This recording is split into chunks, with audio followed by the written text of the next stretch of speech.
The song was such a banger. Sorry guys, I think y'all caught me in preparation for this video. I had to get myself pumped up a little bit.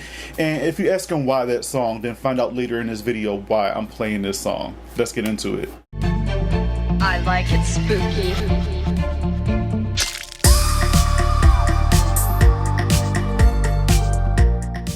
Hey, what's up horrorheads? Welcome back to my channel, and today I'm giving you a list of some good horror films to watch during this Pride season, because now that Pride is about to come to a close, well, Pride month is about to come to a close, I can't let you go just yet until I give you my top 5 horror films to watch during Pride season. Yes, I got another top 5 going, but before we get into this countdown, let me give you some of my honorable mentions before we get into the real movies, I guess. Yeah. That's where Hattie keeps her boyfriends.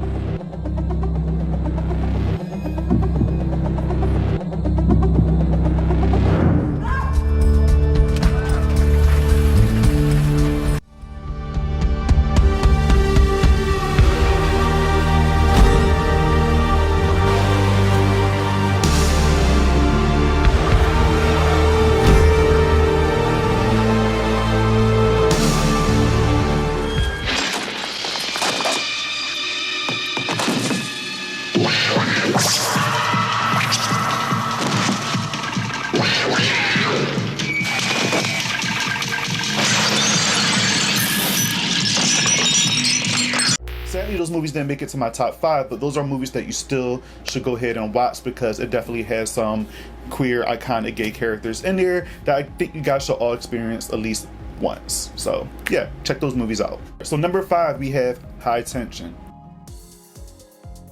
And if you guys don't know nothing about High Tension, this movie came out in 2003 and is a French horror film. High Tension is about two best friends, Alex and Marie. And Alex is bringing her best friend Marie to, spend some time with their family and, have them meet and all that fun stuff. And once they get settled in nightfall, their family is brutally attacked and blood starts to shed throughout this whole entire film. A stranger pretty much come in and fuck up everybody's night, start taking them out one by one, and the killer ends up kidnapping Alex. And Marie throughout the whole entire film is trying to track down the killer and save her best friend Alex. But there's a twist at the end of this film which blew my mind when I first seen it. I had no idea what the hell was going on and why these things were happening, but I believe the connection between Alex and Marie friendship, it has some lesbian situation going on there. I don't want to give away the movie too much, but let's just say that Marie has some feelings for Alex.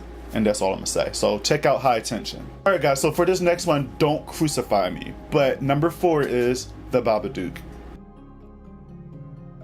Now guys, we all know this movie is not a gay film, but you cannot forget when Netflix made a mistake and put the Babadook movie in the LGBTQ category on their lineup. Ever since that happened, the Babadook is labeled as a gay film and a gay iconic monster. They even have a Blu-ray copy of this movie that has the Pride colors on it and it has the Babadook right in the middle of it. So this movie is pretty much labeled as a gay movie now, even though nothing gay happens in this movie. But I mean, it's kind of labeled that now, so we're just gonna have to go along with it. And if you look at the monster, he kind of have he doesn't have a backstory, but some of the things that happen in this movie is kind of relatable into the gay community in some weird way, but you understand what I'm talking about when you watch the film. And if you guys haven't seen The Babadook before, it came out in 2014 and it's about a single mom and a young son going through hard times ever since they lost the father and she lost her husband. This film is also a horror film because of the amount of depression, the trauma, the frustration, everything that happens in this movie, let alone a single mom handling a fucking annoying kid. It took a lot for me to actually get through this movie because that kid was so fucking annoying, but he redeemed himself at the end of the film. But when the mom finds the book of the Babadook and start reading this fairy tale to her young kid, that's when the Babadook is unleashed and it starts tormenting the kid and this mother and making them go absolutely crazy. So it's been talked that if the Babadook is real or is it just a psychological thing between the mother and the son. There's a lot that goes into this film and I highly recommend that you guys check this movie out. So yeah, that's why the Babadook comes in at number 4. So number 3, we have Seed of Chucky. If you guys haven't seen Seed of Chucky by now, it's the follow-up to Bride of Chucky, and this movie is absolutely insane. As far as my ranking of Chucky movies go, I will say this is kind of at the bottom, but at the same time, I enjoy this movie so much more in a weird way than some of the others. It's because of the comedic tone of this film and also the people that we have in this movie and just some of the stuff I could not believe that I was seeing. It is just so ridiculous. But number 3 is Seed of Chucky because we have a character on here named Glenn/Glenda. We have a confused kid on here. If you guys remember at the end of Bride of Chucky, Tiffany had a baby and now this baby is Glenn/Glenda.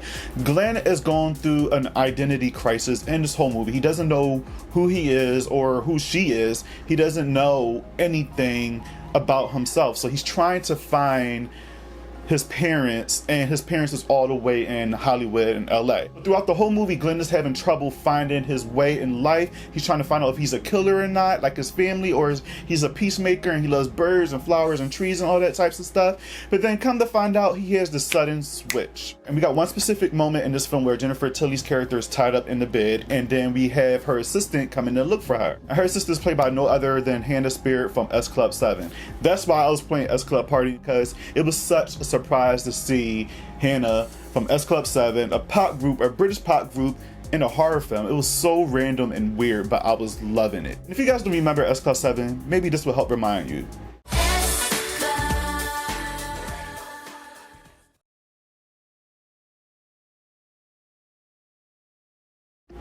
My childhood, great times, great times. So when Joan sees Jennifer tied up in a bed, and I don't know why I said Jennifer Tilly's character, because Jennifer was playing herself. But when Joan sees Jennifer tied up in the bed, we see Tiffany light Joan on fire and she falls over the balcony and pretty much dies. Now when we seen this film, we all thought it was Tiffany that killed Joan, but come to find out it was Glenn.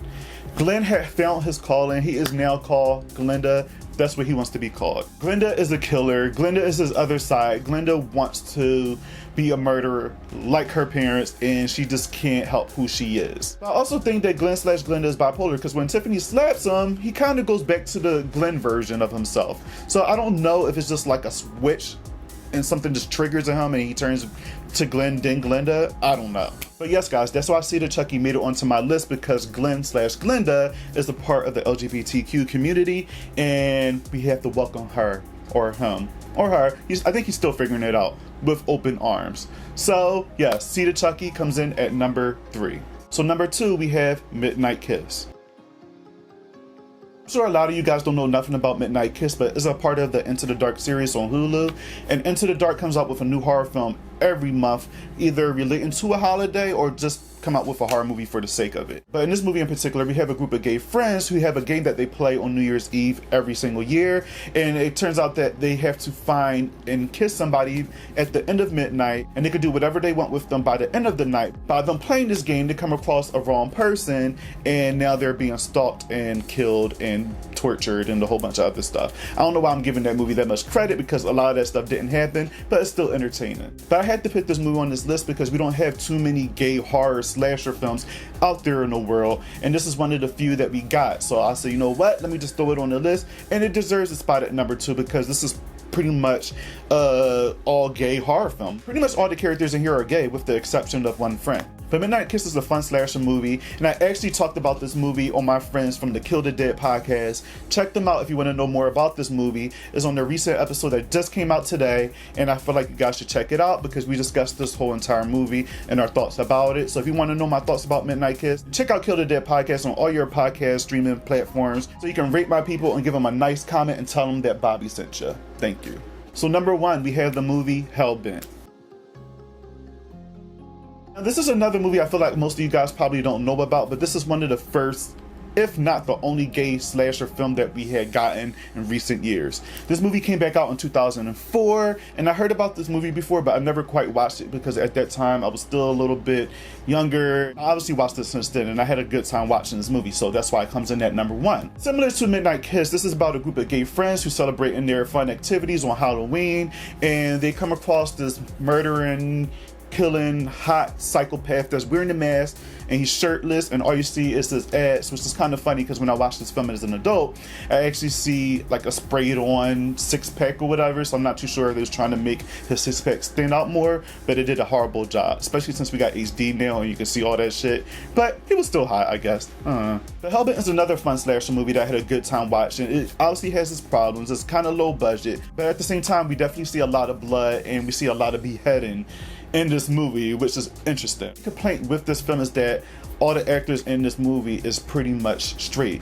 I think they're all straight, and it kind of shows in the film that they're trying too hard to play gay, and it comes off very forced. You could just tell on certain scenes that they don't want to do certain things. And I know the whole story behind this movie. It was kind of hard to get, you know, gay actors and also gay actors of color to be in movies like this. So I can understand the frustration, but at the same time, these actors, I believe, should have tried a little bit harder.